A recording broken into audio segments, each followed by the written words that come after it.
Assalamualaikum warahmatullahi wabarakatuh. Saya Israita Lailiah Agustin dengan NIM 12020200075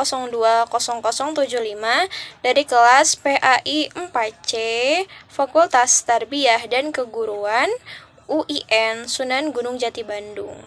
Di sini saya akan melanjutkan resum materi yang ke-10 mengenai implikasi motivasi belajar dalam pembelajaran pada mata kuliah Psikologi Belajar oleh dosen pengampu Bu Dr. Hajah Ratu Suntiah MAG dan Bapak Asep Gustiana MAG.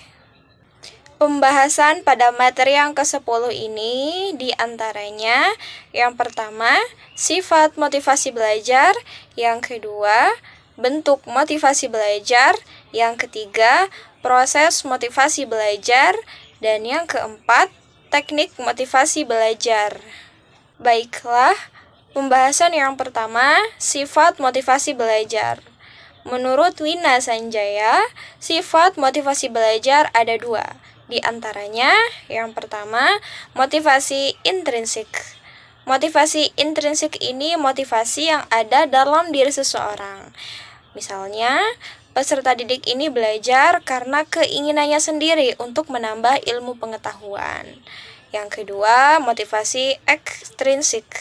Motivasi ekstrinsik ini motivasi yang didorong dari luar atau dari orang lain. Misalnya, peserta didik yang enggan belajar, kemudian didorong oleh orang tuanya atau oleh gurunya, dimotivasi agar mau belajar. Pembahasan yang kedua, bentuk motivasi belajar. Menurut Sadirman, bentuk motivasi belajar ada dua. Di antaranya, yang pertama, motivasi intrinsik, yaitu motif-motif yang menjadi aktif atau berfungsinya tidak perlu dirangsang dari luar. Karena dari setiap individu ini sudah ada dorongan untuk melakukan suatu perbuatan. Yang kedua, motivasi ekstrinsik. Motivasi ekstrinsik ini diperlukan agar anak didik ini mau belajar. Berbagai macam cara dilakukan agar anak didik ini termotivasi untuk belajar. Pembahasan yang ketiga, proses motivasi belajar.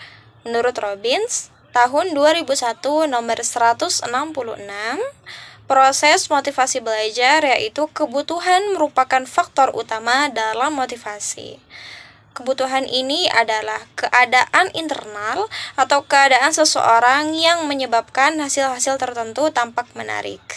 Pembahasan yang keempat, teknik motivasi belajar.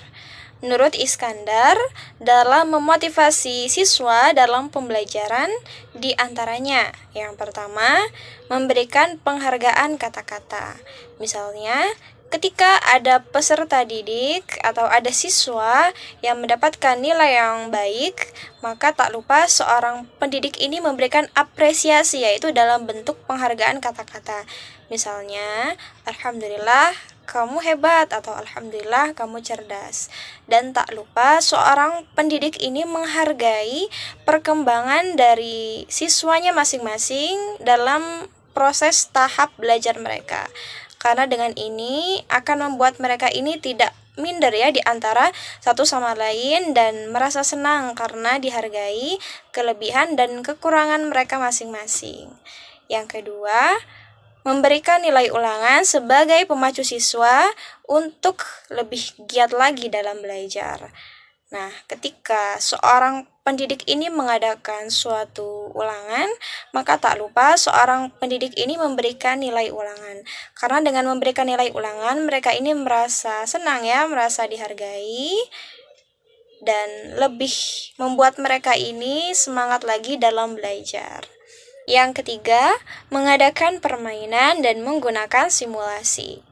Ketika pembelajaran digabungkan dengan permainan dan peniruan, maka pembelajaran ini akan lebih mengasyikkan ya bagi siswa atau peserta didik. Maka dari itu tak lupa seorang pendidik ini diselingi ya dalam pembelajaran ini menggunakan permainan dan juga menggunakan simulasi agar mereka ini lebih memahami pembelajaran dan lebih bersemangat dalam proses belajar.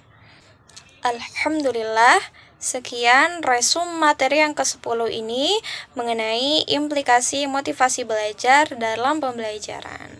Semoga dapat bermanfaat bagi kita.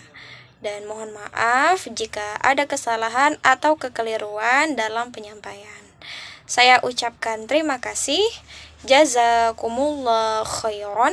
Wassalamualaikum warahmatullahi wabarakatuh.